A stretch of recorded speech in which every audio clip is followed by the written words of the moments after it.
The Pod Network Entertainment. Parang rin-remind niya yung sinabi ni Tony Robbins na ino-overestimate natin what we can do in a year and ina-underestimate natin what we can do in 10 years. So sabi niya, isa lang o dalawa na main goal for the year. Okay na yun.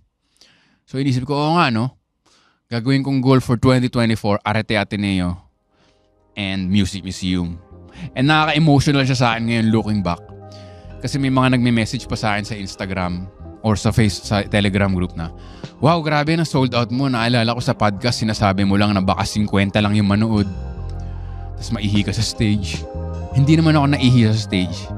Natai lang. Hindi naman halata eh. Na joke lang.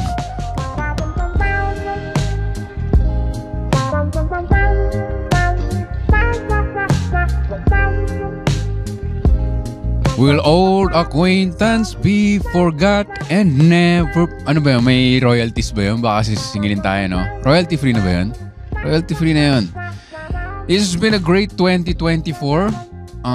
Ito ang ating Spotify rap. Dahil every year, look forward ko yan. Parang ako nagde-debut. Alam mo yun? Kasi walang ganun yung mga lalaki. Yung mga, oh, you're such a great friend. You're a treasure. You're a diamond in the rough. Walang ganyan yung mga lalaki. Ginaganon lang kami pagka lamay na namin. Kaya dahil sa Spotify, meron akong mga ganon. Spotify Wrapped. Oh, I'm top 5. I'm top 2. Wow, mas mataas ako kaysa kay Conan O'Brien. Mga ganon. So, gumawa tayo ngayon ng dedicated Spotify Wrapped episode for Spotify PH. I-download nyo yan. Malamang ako nakikinig kayo na ito, na-download nyo na yun. Spotify Premium. But even with free, makapapainan kayo ng podcast and okay rin yan. So meron tayo ngayong 2024 Wrapped, the summary of 2024. Also my thank you episode to all the listeners. I think ang average na natin ngayon of starts, mga nasa 8,000 na. So, ano na yun? Hindi na yung kasya sa jeep. Marami na yun. Marami na yun. Thankful ako sa inyong lahat. Baka merong mga nakikinig na starts lang. Kasi may mga ganong stats, di ba? Starts, and then hindi tinatapos. Baka favorite nyo lang yung first 3 minutes. I still treasure you as a listener. And then nagtanong ako sa isa sa mga highlights, sabihin natin is 2024 of Intellectual Wall with Victor Anastasio. Produced by the Pod Network. Yan si Jasper and si Jeff, ano rin sila eh. Producers and ano rin sila eh. Production design, tinan niyo naman yung ginawa nila. Dati mukha akong nasa Antarctica. Ngayon mukha akong nasa forest. Para ako si Poison Ivy. Di ba? Pero highlight nga yung Telegram group natin ay meron ng 700 plus members. Solid yun. Solid yun. Parang isang music museum na siya. Maraming salamat sa lahat ng nandyan. Kung nakalimutan nyo nasa Telegram group kayo at hindi nyo na-trip doon, parang yung last guest natin si Sherwin Aguilar na umalis sa group. Okay lang din. No hard feelings. Papakainin ko pa rin kayo ng Raphael's Kitchen PH. Kakakain lang namin ng 5-hour slow-cooked pork belly with marble potatoes, and mixed vegetables, and plain rice. So tender. It's so tender. It's so tender. Sarap nun. Order kayo for Noche Buena. Di ba? Pwede. Christmas parties. At yan din ang isang highlight ng ating year. Ang ating mga food sponsors, episodic food sponsors, maraming salamat dahil ako ay Ilocano at ako ay Kuripot. Walang honorarium ang mga guests dito. So pinapakain ko na lang sila. Kung gusto nyo mag-sponsor, just hit me up sa Instagram at Victor Anastasio. Napakasaya niyan. 2024, ano talaga siya eh. The year of absolute mega best for me of Comedy Manila. Ito yung taon na hindi ako nag-TV project, hindi ako nag-shoot ng movie. I think may isang one-day shoot lang or one-week shoot. But most is most.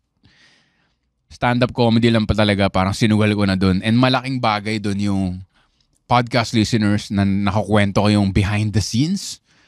Di ba yung Intellectual Wall with Victor Anastasio, parang peek behind the stand-up comedy curtains pag kinakausap ko yung mga comedians. Pag nagpaplano kami about the future, nagkukwentuhan kami. So, ang laking bagay talaga ng podcast.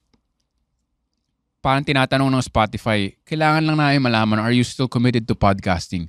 Feeling ko podcasting comedians, parang ano yan eh. Key duplication ni Shoe Repair Shop. Alam mo yun, laging magkasama yan eh. Parang ganun eh.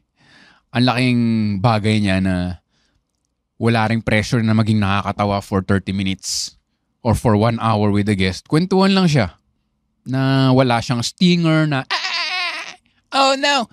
Alam mo yun? Hindi siya radio morning show na kailangan, alam mo yun, parang natural na kwentuhan lang ng mga comedian.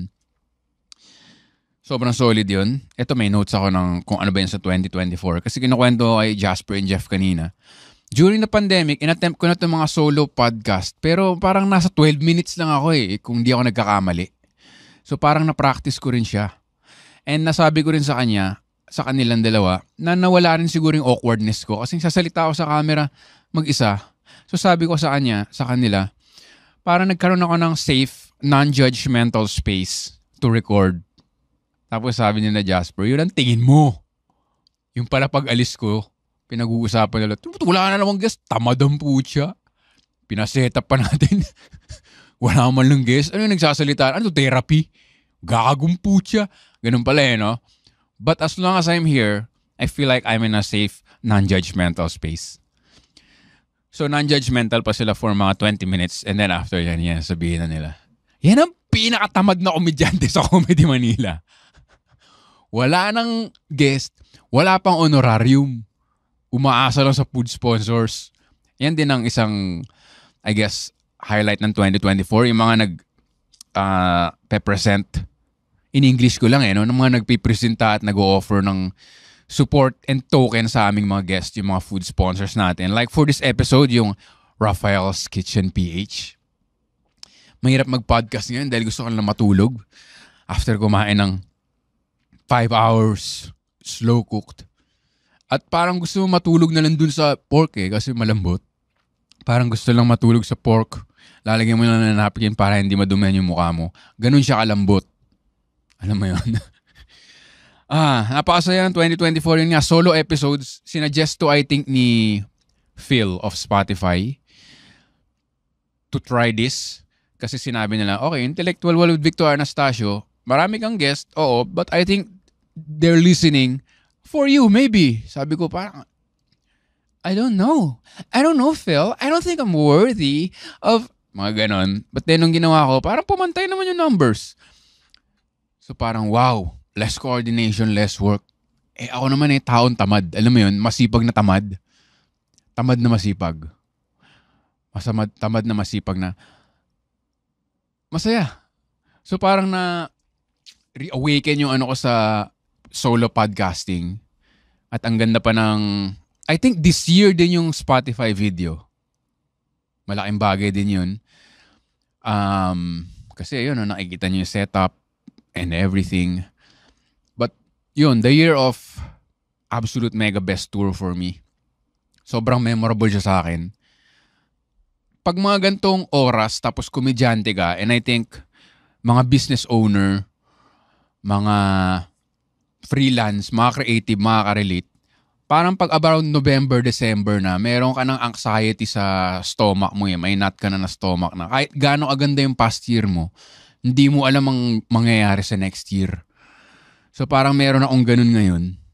And ganun yung nararamdaman ko sa Absolute Mega Best. Makakaulit ba kami ng Cebu? Makakaulit ba kami ng Baguio? Kasi ang saya talaga ng experience na kasama namin yung mga partner din namin. Para siyang barkada trip, group date, show in one. Alam mo yun, all in one. Meet and greet, all in one. Maraming salamat kay Red Oliero at pinasalamatan ko siya sincerely nung nag-guest siya dito dahil siya ang nagsipag niyan. But of course, individually, nagsipag din naman kami to build the scene. Yung Cool Pals, ang lakas, kahit saan kami pumunta. Si Red Oliero, as a unit, naka-sell out ng theaters, may Netflix special, alam mo yun. Ako, alam mo yun, basta, parang iniisip ko sana maulit yung 2025. Pero at the same time, meron Alam mo yun, paano yung material, may bago ba akong 30 minutes, paano kung umulit ko sa Makati, para may sense of dread talaga pag creative or freelance ka. Patapos na yung taon, may paparating na taon. Tapos, at the start of the year, pinodcast ko rin yung Dos Objetivos Estrellas, 2-star objectives of this year. Kasi may pinapakinggan nga akong podcaster din, si Sergio Fernandez, ng Pensamiento Positibo. Alam niyo naman yung Think Positive podcast. So yun na sinabi niya. Parang remind niya yung sinabi ni Tony Robbins na ino-overestimate natin what we can do in a year and ina-underestimate natin what we can do in 10 years. So sabi niya, isa lang o dalawa na main goal for the year. Okay na yun. So inisip ko, oo nga, no? Gagawin kong goal for 2024, Arete Ateneo and Music Museum. And nakaka-emotional siya sa akin ngayon looking back. Kasi may mga nagme-message pa sa akin sa Instagram or sa Telegram group na, wow, grabe na sold out mo. Naalala ko sa podcast, sinasabi mo lang na baka 50 lang yung manood. Tapos maihi ka sa stage. Hindi naman ako naihi sa stage. Natai lang. Hindi na mahalata eh. Na-joke lang. Pero yun, na parang napuno eh. Alam mo yun? So parang ganun na yung ko moving forward. Again, ang 2-star objectives ko for 2025. March. Kailan ba yun? March 22. Hindi po to confirm pero putting it out there. March 20. Teka, tinitingnan ko sa calendar ko in 2025 eh. March 22. Stand-up sa Alabang, Insular Theater. And my second show, birthday show, Irian Theater, Quezon City. So yung dalawang yun, ang hopefully mapuno ko. Although napapag-usapan nga namin ni Red, parang na-spoil kami sa sold out. Eh ano naman kung hindi ka sold out? Tao rin yun na pumunta doon.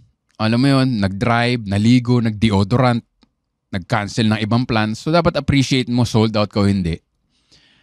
Pero pag sold out, parang iba yun. Alam mo yun? Alam mo yun, may yabang. And di ba, pag nakikita yung sold out, parang, Vic, wala na talagang tickets. Who are you again? Who are you? Mami mo. Di ba? Parang, may ganun yung, so yun ang sana, Alabang and Quezon City. Mag-open mic ako mamaya. Yun ang sinisipag ko. Always writing new material. Always writing new jokes. So ganun na ang gagawin ko ulit for 2025. Who knows, baka may movie ulit. Who knows, baka katulad ni Red, magkaroon ako ng talk show. Who knows, baka katulad ni Duterte, mas-Senate hearing ako. Hindi, joke lang. Kalimutan yung part na pero yun ang ko, 2 big shows and then kapit kay Red Oliero. Yun ang strategy ko ulit next year. 2 big shows tas kapit kay Red Oliero. Kasi siya yung producer na masipag. Ayun. Ang saya ng 2024 and syempre showbiz to kahit papano. Meron ding mga lows personally na hindi ko nasasabihin dahil hindi naman tayo, alam mo yung wawawi. Nabihang may plano music. Wala namang masama doon, pero sinasabi ko lang na hindi tayo ganun. Gusto ko lang i-temper kasi yan ang sinasabi nila, di ba? Kailangan vulnerable and sincere ko rin sa social media and you talk about your struggles. But alam mo yun, comedy podcast naman tayo. It goes without saying na lahat ng tao may challenges. Alam mo yun, like kanina bumaba ako, bumili ako sa 7-Eleven, tinanong ako kung meron akong barya. Wala. It's so hard na lagi na ako walang barya ngayon. Alam mo yun? It's all blue bills. Hindi, joke lang. Baka hold upin niyo ako. Ayun. 2-star objectives. Uulitin ko lang yan for next year. Maraming salamat sa listeners. Munti ko na makalimutan. Sinuggest kasi na Spotify to ask also my listeners kung ano ba yung summary ng taon nila. And thank you very much to the Telegram group. Merong mga nag-share. Si Ron, sabi niya, salamat sa pag-contribute sa Telegram group na Intellectual Walls.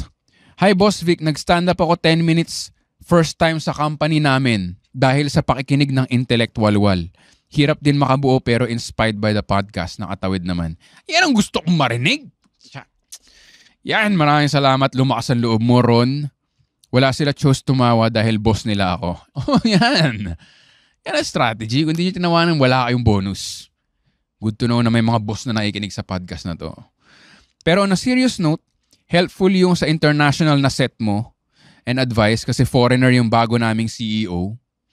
So sakaling mag-set ako, magagamit ko yung tips about foreign audiences. Yeah, meron akong podcast episode about joking to foreigners. Kung paano ba yun. So maraming salamat na nakatulong ako. Ang hirap ng ganong episode kasi sinusubukan akong 30 minutes lang ang solo episode kasi para masyado ng indulgent. Indulgent?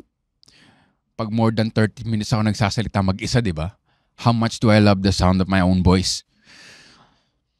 Pero ang dami ring highlights na episode ng taon na to. Kung meron kayo na miss, now is the time to listen.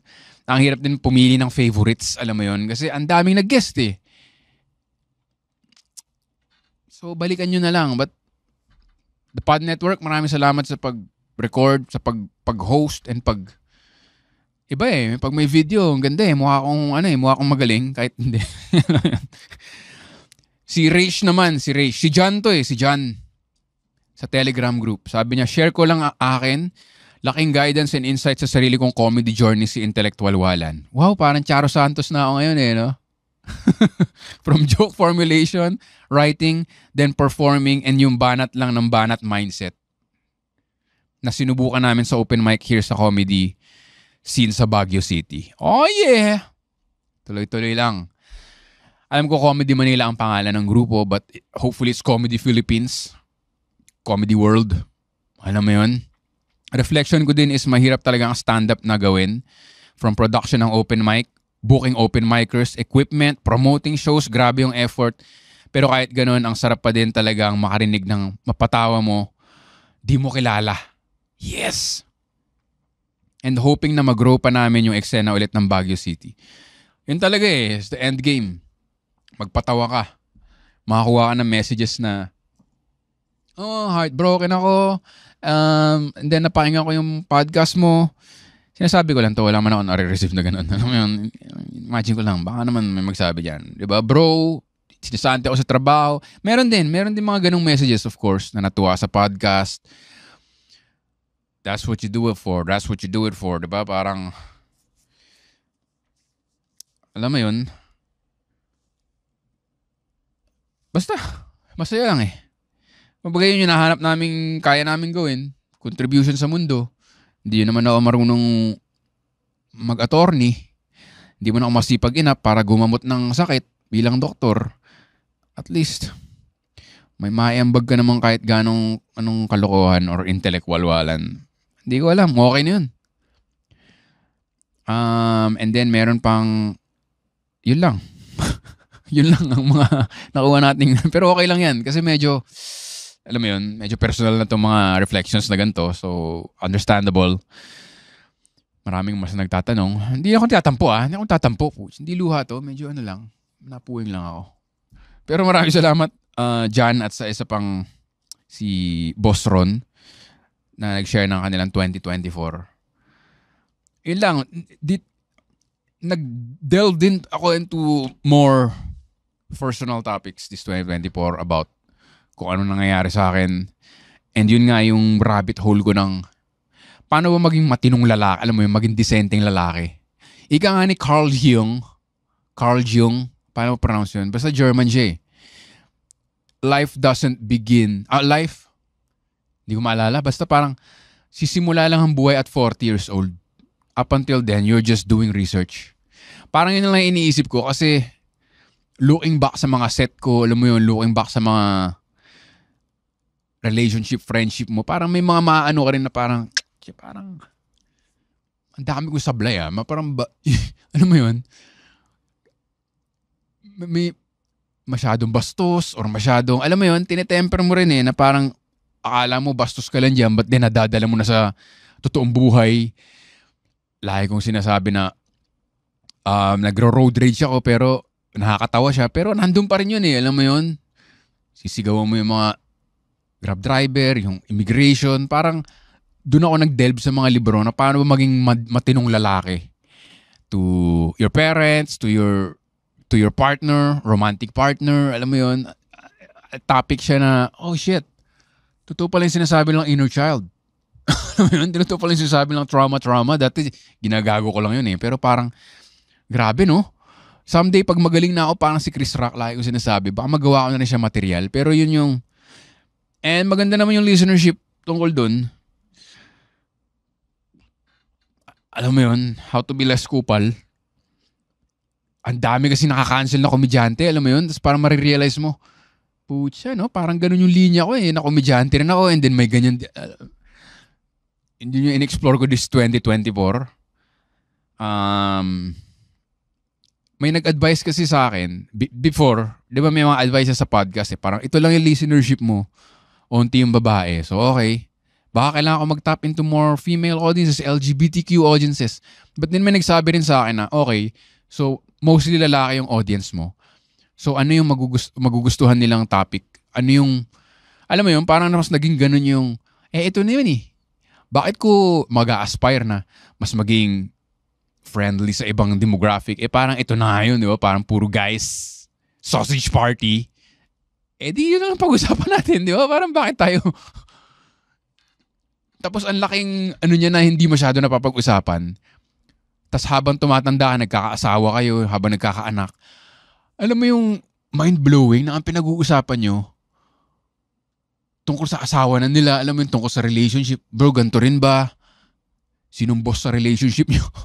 Parang sabay-sabay rin kayong tumatanda talaga ng mga barkada mo. Tapos parang mind-blowing na, putya, dati pinag-uusapan natin mga wala lang eh, alam mo yun? Mga, alam mo yun, basketball player, mga gusto nating bilhin, mga porn star, mga ganun. Sa totoo lang, di ba? Tapos biglang, anak na yung pinag-uusapan, mga asawa. So parang, bilis din ng buhay eh, no? Tapos doon din nag-e-evolve yung comedy kasi. Kaya nga may joke ako na walang kwenta yung mga material ko kasi wala akong anak. Yung mga bagong komedyante, may mga anak, ang daming material eh. So parang iniisip ko, mag-i-imagine na lang ba ako na mayroon akong anak tapos yun yung gagawin kong jokes? Kasi parang susundan mo lang yung buhay mo sa stand-up. Wala akong ma-promise na mga guest, future guest for 2025. Wala pa rin akong plano. Siguro tuloy-tuloy lang ang mga solo episodes. Mga komedyante, di ba? Natutuwa ako pag may mga bago katulad ni Sherwin.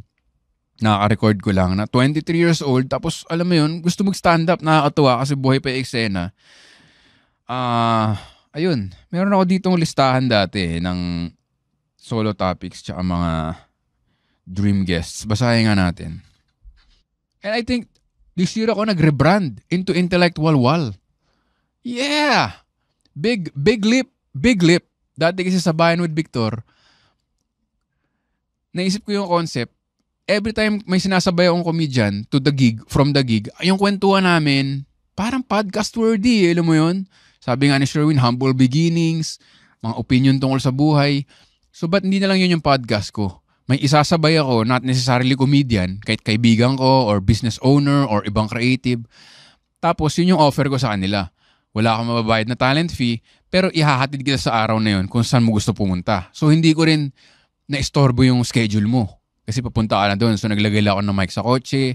Tapos gumastos na napakarami sa gas. Tapos naisip ko, this is a bad idea.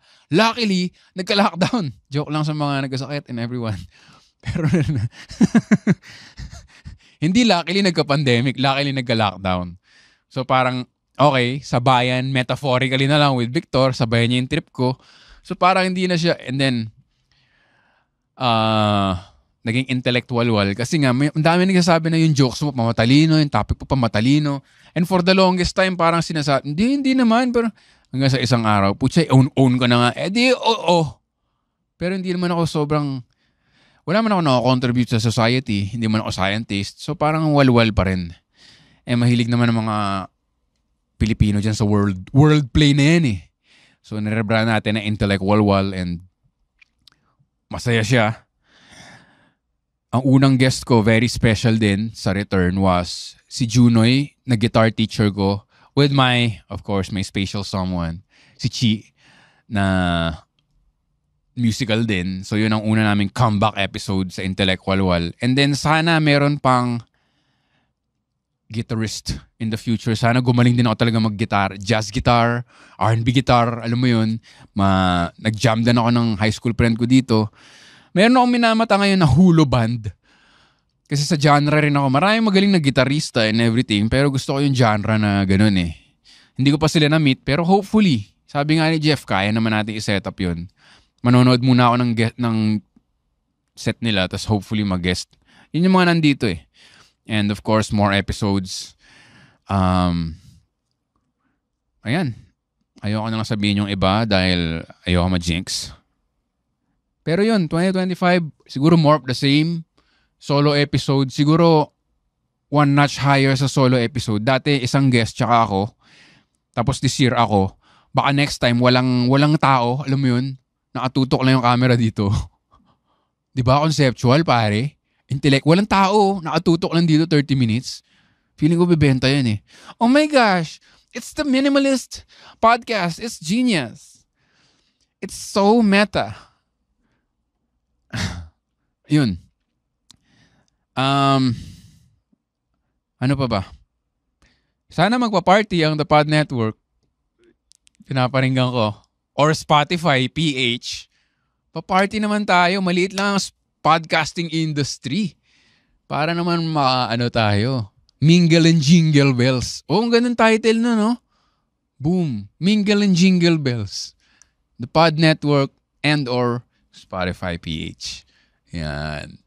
Sana maging rin ako. Wala na eh, no? Wala nang Spotify exclusive ata. So, yung pinapangarap ko. Meron pa rin, pero alam mo yun. Or magiging na lang akong Spotify free exclusive. Yan ang una, di ba? Ako exclusive yun sa Spotify free. Kung meron kayong premium, hindi nyo na ako mapapakinggan. Labo na, no? Hindi ko alam. Pero again, maraming salamat sa Intellectual Wall Telegram group, sa mga members. Talagang chismoso yung mga tao, no? Nung meron akong harassment episode, doon sila nagsi-join. Parang sino yun? Update doon. Siguro gagawan din ako ng episode doon. Wala eh. Ang sabi ng lawyer friend ko, parang it's either you forgive completely or liga. Alam mo yun, ang bigat eh. Ang bigat ng choice na parang, okay, pag niname mo to, without, parang ito yung sitwasyon eh. Since marami nagchichismis tungkol sa episode na ng daming listeners, either daan mo sa legal, or pag sinabi mo, ikaw yung maligal. Alam mo yun? Idemanda ka or so parang, sabi ko parang hindi fair buhay, no? Ikaw na yung hinawakan ikaw. Sabi niya, well, life's not fair. You can make it fair by going the legal route. So, ang dami kong biniling libro ngayon, like The Power of Forgiveness, Healing the Broken, alam mo yun? Tapos napadelve din ako na bakit ba ganun yung, basta, ang dami niyang, yun. Isa rin yun, na naging topic sa Intellectual Wall. And may mga nag-message sa akin, sadly, after listening to the episode, na may similar experience. And I hope nakatulong sa kanila yung episode na yun na nabigyan sila ng, alam mo yun, hindi sila mali. Hindi sila yung mali for experiencing that. Ang sensitive ng topic na gano'n eh. No? Parang delikado eh. Basta, salamat lang sa mga nag-message and ayun. So 2024 solo episodes, food sponsors, ang dami nating guests, tuloy-tuloy. Lumaki na yung listenership. Maraming salamat. Nagkaroon ng video, nagkaroon ng Intellectual Wall. 2025, ito yung masasabi ko, merch. Pinakita ko na last time eh, sa camera. Hindi ko alam kung makikita uli ngayon. Isa kasi sa favorite na artist ko yun, fina-follow ko siya sa Instagram. Si AVGGS, si Ogie Fontanilla. Tattoo art yung art niya. And ito yung Intellectual Wall shirt 2025. Hindi ko alam kung kita sa screen. Malamang hindi, no? Layo eh. Oh. High-tech dito sa TPN. Meron tayong inset na lang. Ito. Kaya ba yung suot ko na? Tapos natatakpan ng mic. AI. Basta yun, ang lupit ng design. Hindi ko nga alam kung ilalabas ko na kasi napapraning ako sa mga baka i-pirate, alam mo yun? Mangyayari ba yun? Hindi naman. O masyado lang akong praning. Hindi naman ganun yung listenership ko, no? Hindi naman sila judge. Na parang hindi sila magbabayad. Ayoko magbayad ng t-shirt. I-screenshot ko lang sa Spotify. Tapos, i-edit ko sa Photoshop. Tapos, parang hindi naman siguro worth it yun, ano?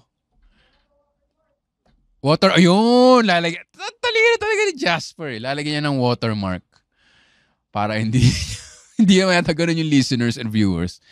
Pero sobrang na-excite ako kasi sinukat ko na rin yung suppliers. 'Di ba? Nagsukat ako ng suppliers.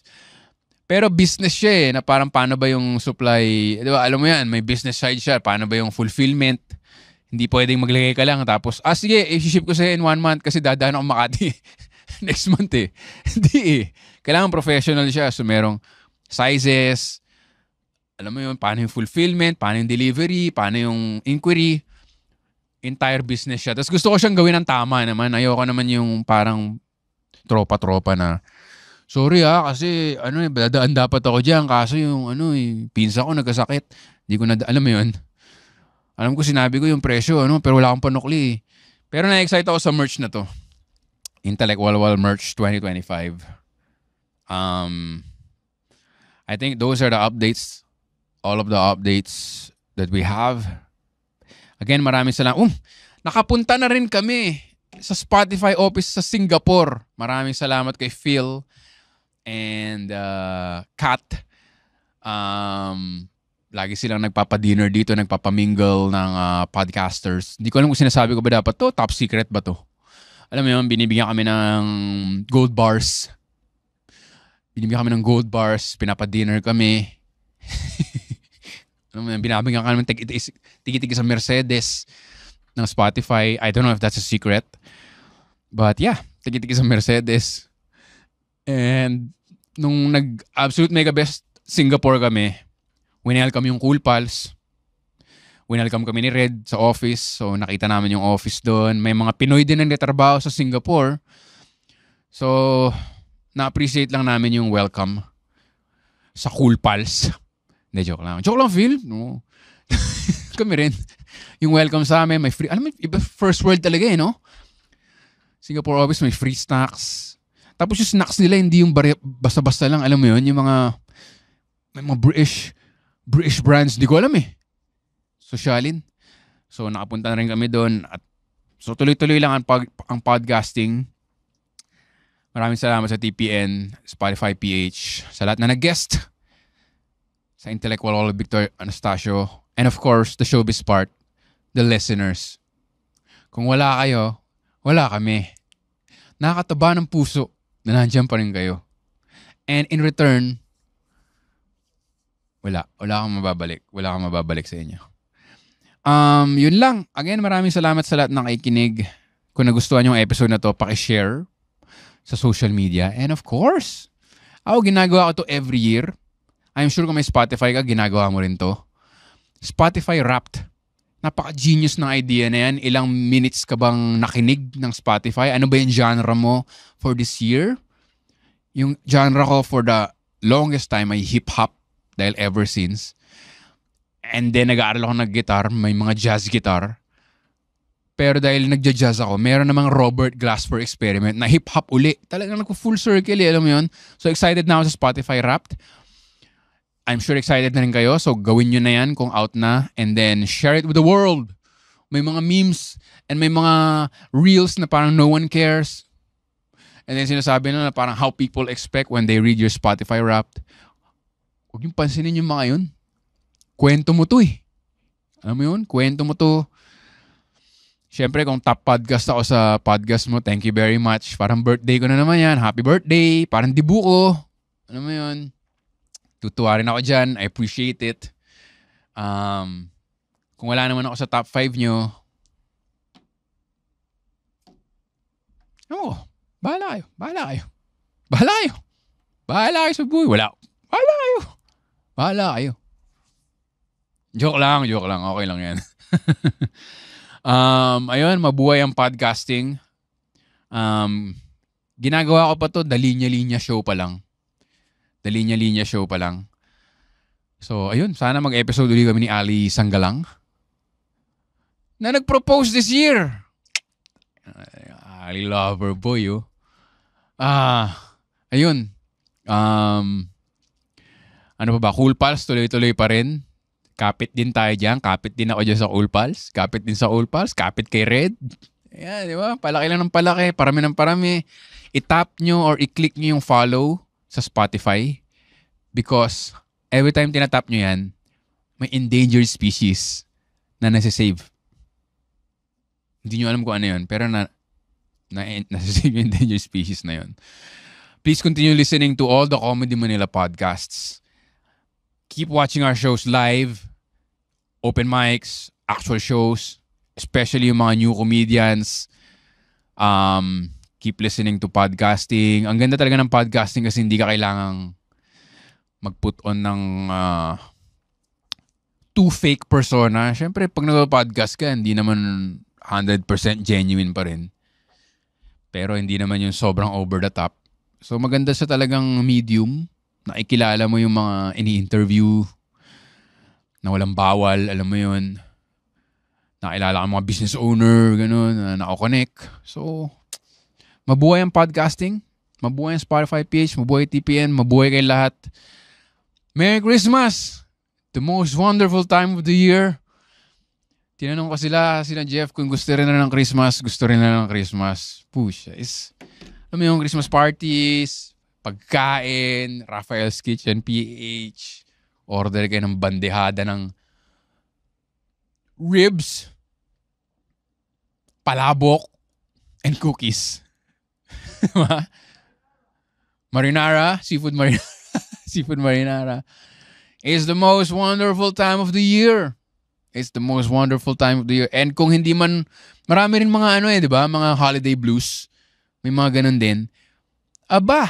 Meron din akong Sabayan with Victor episode about the holiday blues. Solo podcast pa yan. Hanapin nyo sa Sabayan with Victor. I think the people that Christmas forgot. Parang ganun. Lalim, no? Direk walwali. Maraming salamat sa lahat na nakikinig. At peace out. Sobrang excited na ako sa 2025. Sana kayo rin. Kahit masama ang taon nyo. Okay lang yan. Live to fight another day. Live to fight another year. Ito lang. Hindi ko alam ang mangyayari next year, but I'm here for it.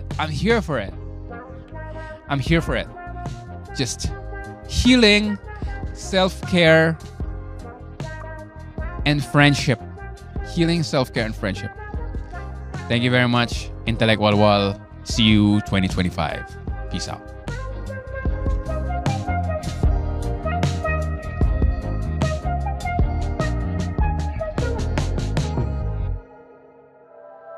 The opinions of podcast creators, hosts, and guests are not necessarily reflective of the official stance of the Pod Network Entertainment, its hosts, or other network programs. The content created by the people behind the podcast is personal and not meant to harm any religion, ethnicity, group, organization, company, or individual.